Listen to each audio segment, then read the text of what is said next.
नमस्कार, good morning, जोहार। झारखंडी Hindi news में आपका स्वागत है। झारखंड की तमाम छोटी बड़ी खबर जानने के लिए चैनल को सब्सक्राइब, वीडियो को लाइक और झारखंड के आप किस जिले से वीडियो को देख रहे हैं या कमेंट में जरूर लिखें। चलिए जानते हैं आज की पहली और बड़ी खबर। आज से शुरू होगा झारखंड विधानसभा का सत्र। अगले 4 दिनों का क्या है शेड्यूल। छठे झारखंड विधानसभा का पहला सत्र 9 दिसंबर से शुरू होगा और यह 12 दिसंबर तक चलेगा। 4 दिवसीय इस सत्र के औपबंधिक कार्यक्रम के अनुसार पहले दिन 9 दिसंबर को विधानसभा के नवनिर्वाचित सदस्य शपथ लेंगे और 10 दिसंबर को विधानसभा के नए अध्यक्ष चुनाव होगा। राज्यपाल का अभिभाषण 11 दिसंबर को होगा तथा वित्तीय वर्ष 2024-25 का द्वितीय अनुपूरक बजट सदन में पेश किया जाएगा। सत्र के अंतिम दिन 12 दिसंबर को राज्यपाल के अभिभाषण पर धन्यवाद का प्रस्ताव तथा वाद विवाद और सरकार का उत्तर होगा। इसके अलावा वित्तीय वर्ष 2024-25 का द्वितीय अनुपूरक बजट पर वाद विवाद तथा मतदान और तत्संबंधी वियोग विधायक का उपस्थापन एवं पारण होगा। विधानसभा के प्रोटेम स्पीकर स्टीफन मरांडी ने कहा कि सदन के सुचारू संचालन के लिए सभी व्यवस्था कर ली गई है तथा अधिकारियों को भी उचित निर्देश दिया गया है। मुख्यमंत्री हेमंत सोरेन बोले, तेजी से लोगों को देंगे रोजगार। राज्य में नई सरकार ने बागडोर संभाल ली है। अब रोजगार और नौकरियां तेजी से लोगों तक पहुंचेगी। यह बातें मुख्यमंत्री हेमंत सोरेन ने कही। वह सीएम आवास में शनिवार को विभिन्न जिलों से पहुंची पोषण सखी दीदियों को संबोधित कर रहे थे। पोषण सखी दीदियों ने सीएम हेमंत सोरेन और विधायक कल्पना सोरेन को बधाई देते हुए फूल मालाओं से लाद दिया। पिछले कार्यकाल में राज्य सरकार द्वारा पोषण सखी की पुनर्बहाली के निर्णय पर हर्ष जताते हुए मुख्यमंत्री के प्रति पोषण सखी दीदियों ने आभार व्यक्त करते हुए उनका अभिनंदन किया।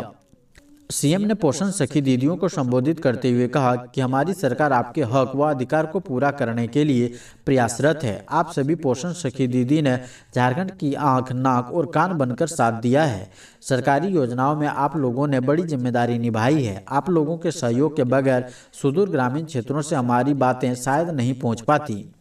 सीएम ने कहा कि यह सरकार हमारी नहीं, आप लोगों की सरकार है। उन्होंने कहा कि हम सब मिलकर इस राज्य को सोने की चिड़िया बनाकर छोड़ेंगे।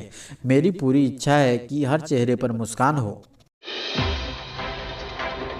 झारखंड में 3 दिन में 5 डिग्री गिरेगा तापमान। जाने कहां पड़ेगी सबसे ज्यादा ठंड।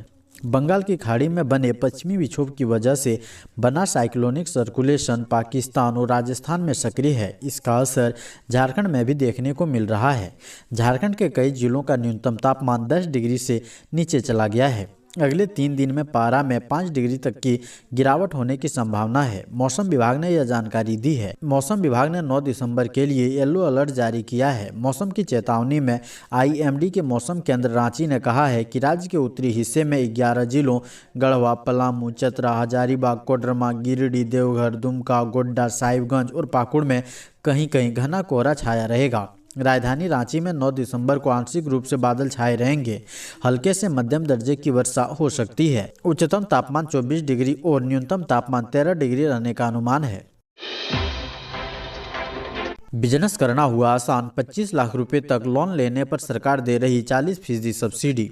अगर आप भी झारखंड के अस्थायी निवासी हैं और अपना खुद का बिजनेस शुरू करना चाहते हैं तो आपके लिए अच्छी खबर है। हेमंत सोरेन सरकार द्वारा शुरू किए गए मुख्यमंत्री रोजगार सृजन योजना के माध्यम से 25 लाख रुपए तक लोन ले सकते हैं। 50,000 रुपये तक तो आपको किसी गारंटी की जरूरत नहीं होगी। लोन लेने पर सरकार द्वारा 40% या 5 लाख रुपए तक की सब्सिडी भी दी जाती है। हेमंत सोरेन सरकार के मुख्यमंत्री रोजगार सृजन योजना के तहत अगर आप 50,000 रुपये से अधिक का लोन लेते हैं तो आपको डीपीआर जमा करना अनिवार्य है। संलग्न आवेदन को कल्याण विभाग समीक्षा करता है, जिसके बाद चयनित आवेदन को आगे की कार्रवाई के लिए संबंधित बैंक को भेज दिया जाता है। बैंक से लाभुक को मांग की राशि प्राप्त होती है। हालांकि 50 या इससे कम के आवेदन पर किसी गारंटी या डीपीआर की जरूरत नहीं पड़ती है। अगर आप भी इस योजना का लाभ लेना चाहते हैं तो आपको अंचल कार्यालय, अनुमंडल कार्यालय और उपायुक्त कार्यालय, जिला कल्याण पदाधिकारी कार्यालय में जाकर आवेदन दे सकते हैं। झारखंड के शिक्षा मंत्री रामदास सोरेन बोले, सरकारी स्कूलों में मिलेगी प्राइवेट जैसी सुविधाएं। झारखंड के स्कूली शिक्षा एवं साक्षरता सह निबंधन मंत्री रामदास सोरेन ने कहा है कि सरकारी स्कूलों की बुनियादी सुविधाओं में सरकार सुधार करेगी। ताकि राज्य के बच्चों को गुणवत्तापूर्ण शिक्षा मिल सके। सरकारी स्कूलों में निजी स्कूलों जैसे सुविधाएं देने का प्रयास है। इसके लिए स्कूलों में शिक्षकों की कमी को दूर किया जाएगा और शीघ्र ही बहाली प्रक्रिया में तेजी लाई जाएगी। उन्हें विशेष ट्रेनिंग भी दी जाएगी। जल्द ही क्षेत्रीय भाषाओं में पठन पाठन शुरू करेंगे ताकि बच्चे अपनी मातृभाषा में बेहतर तरीके से सीख सके। मंत्री बनने के बाद जमशेदपुर पहुंचने पर रामदास सोरेन ने सरकार की योजनाओं पर विशेष बातचीत की। झारखंड में पुलिस को पीपुल फ्रेंडली बनाने के लिए डीजीपी ने जारी की गाइडलाइन। झारखंड के डीजीपी अनुराग गुप्ता ने पुलिस को पीपुल फ्रेंडली बनाने की कवायद शुरू की है। इसे लेकर सभी वरिष्ठ पुलिस अफसरों और जिलों के पुलिस अधीक्षकों के लिए गाइडलाइन जारी करते हुए उन्हें इसका अनुपालन सुनिश्चित करने का निर्देश दिया गया है। डीजीपी ने कहा है कि अगर किसी पुलिसकर्मी की ओर से जनता या किसी व्यक्ति से दुर्व्यवहार की सूचना आती है तो उनके खिलाफ जिलों के पुलिस अधीक्षक कड़ी अनुशासनिक कार्रवाई सुनिश्चित करें। पुलिस महानिदेशक की ओर से जारी गाइडलाइन में कहा गया है कि अगर कोई पीड़ित ST/SC, human trafficking, cyber crime और महिला अपराध से जुड़ी शिकायत लेकर किसी भी थाने में पहुंचता है तो थाना क्षेत्र की सीमा पर विचार किए बगैर FIR दर्ज की जाए। झारखंड विधानसभा सत्र सुरक्षा के पुख्ता इंतजाम, 4 IPS, 12 DSP समेत 2000 जवान रहेंगे तैनात। झारखंड विधानसभा का सत्र सोमवार से शुरू हो रहा है जो 12 दिसंबर तक चलेगा। इस दौरान सुरक्षा व्यवस्था में किसी तरह की चूक ना हो, इसको लेकर सुरक्षा के पुख्ता इंतजाम किए गए हैं।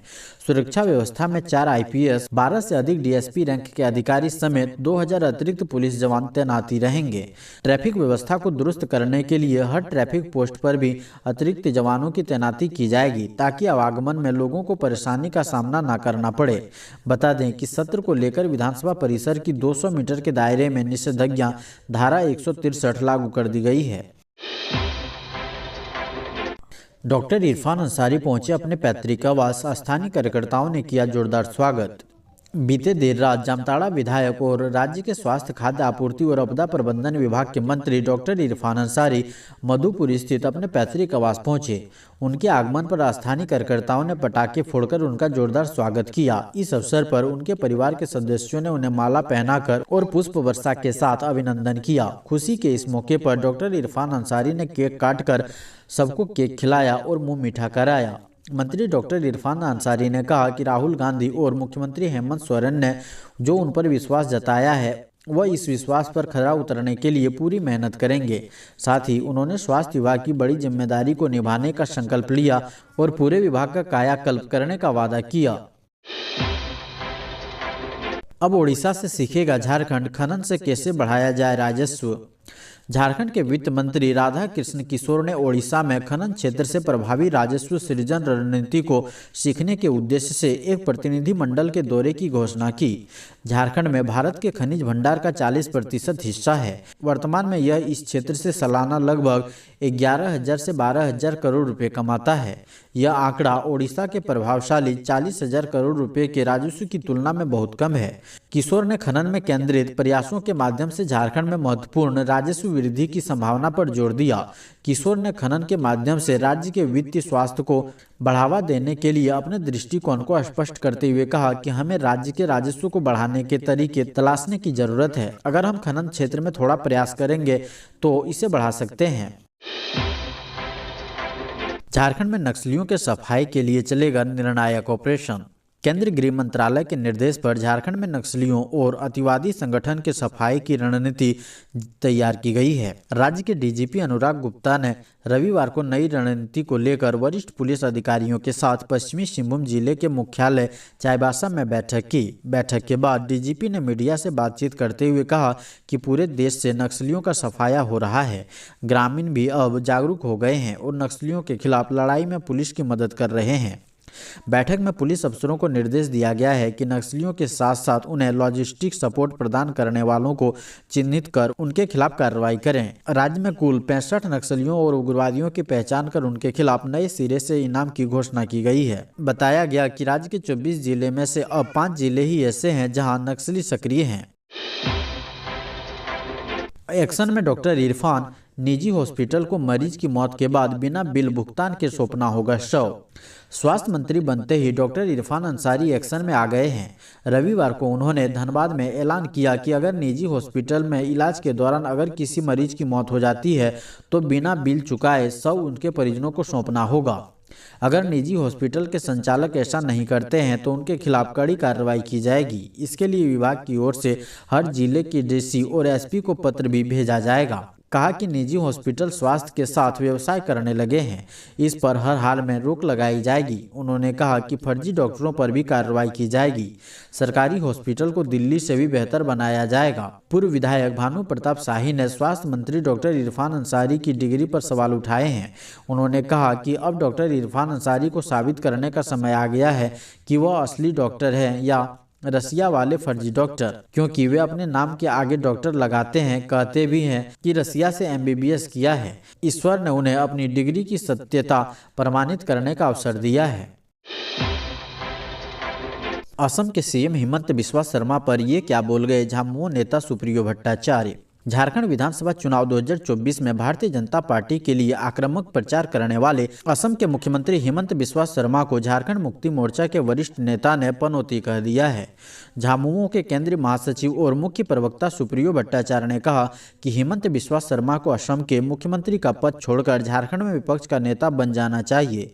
झामुमो उनका स्वागत करेगा। सुप्रियो भट्टाचार्य ने यह भी कहा है कि झामुमो हिमंत बिस्वा शर्मा का स्वागत करेगा क्योंकि वह उनके लिए पनौती है।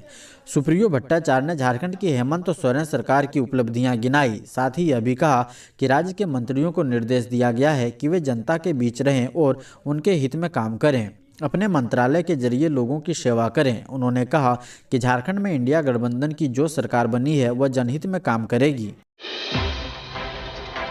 मंत्री पद की रेस में पीछे रह गए कांग्रेस के ये 3 दिग्गज अब चुने जा सकते हैं विधायक दल का नेता।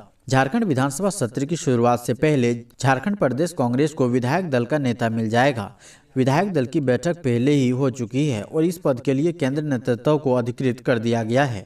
माना जा रहा है कि रविवार की रात अथवा सोमवार की सुबह तक विधायक दल के नेता का चयन कर लिया जाएगा। विधानसभा सत्र के पहले सीएम आवास में सत्ताधारी विधायकों की बैठक बुलाई गई है। वहीं दूसरी ओर भाजपा भी सत्र की रणनीति बनाने में जुट गई है। कांग्रेस के विधायक दल के नेता के लिए प्रमुख तौर पर 3 लोगों के नाम चल रहे हैं, जिसमें प्रदीप यादव, डॉक्टर रामेश्वर उरांव और नमन विकसल कोंगाड़ी के नाम शामिल है। प्रदीप यादव का लंबा अनुभव देखते हुए उन्हें विधायक दल का नेता बनाया जा सकता है। ऐसी स्थिति में कोंगाड़ी को विधायक दल का उप नेता बनाने की चर्चा है। धनबाद के 124 झारखंड आंदोलनकारियों को मिलेगी पेंशन।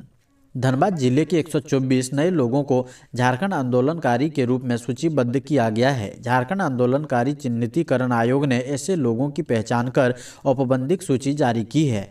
आयोग की ओर से जारी सूची पर 10 दिनों के अंदर दावा आपत्ति मांगी गई है। इसके बाद अंतिम सूची जारी की जाएगी। अंतिम सूची के आधार पर ही झारखंड आंदोलनकारी पेंशन की राशि का भुगतान किया जाएगा। जिले में फिलहाल इस वक्त 300 लोगों को झारखंड आंदोलनकारी पेंशन दी जा रही है। झारखंड आंदोलनकारियों की पहचान के लिए आयोग की ओर से जिलों में शिविर का आयोजन किया गया था। शिविरों में आयोग के सदस्यों की मौजूदगी में आंदोलनकारियों के आवेदन लिए गए थे। साथ में कागजात की भी मांग की गई थी। जमा किए गए कागजात से यह सिद्ध करना था कि अलग राज्य आंदोलन की लड़ाई में शामिल हुए थे। इसमें जेल जाने से लेकर अन्य तरह के कई कागजात जमा करने थे।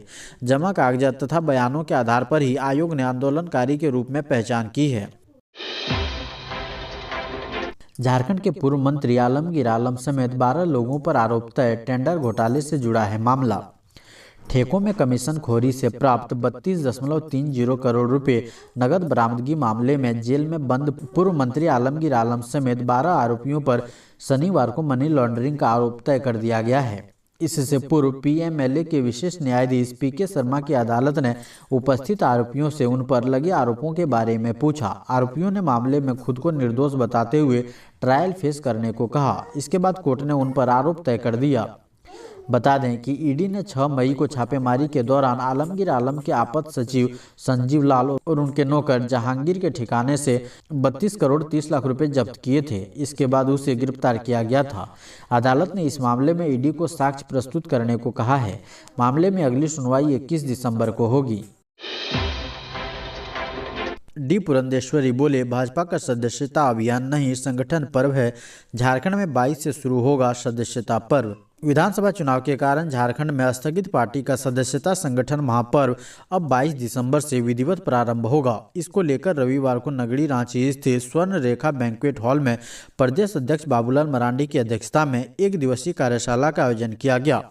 कार्यशाला को संबोधित करते हुए झारखंड के सदस्यता प्रभारी सह आंध्र प्रदेश के प्रदेश अध्यक्ष सांसद डी पुरंदेश्वरी ने कहा कि भाजपा का सदस्यता कार्यक्रम अभियान नहीं बल्कि संगठन महापर्व है। भाजपा यह संगठन महापर्व अन्य पर्व की तरह अपने विशाल परिवार के साथ मनाती है। आज भाजपा विश्व की सबसे बड़ी राजनीतिक पार्टी है। पार्टी ने वर्ष 2014 में ऑनलाइन के माध्यम से सदस्यता ग्रहण को प्रारंभ किया था, जिसमें पूरे देश में 9 करोड़ सदस्य बने थे।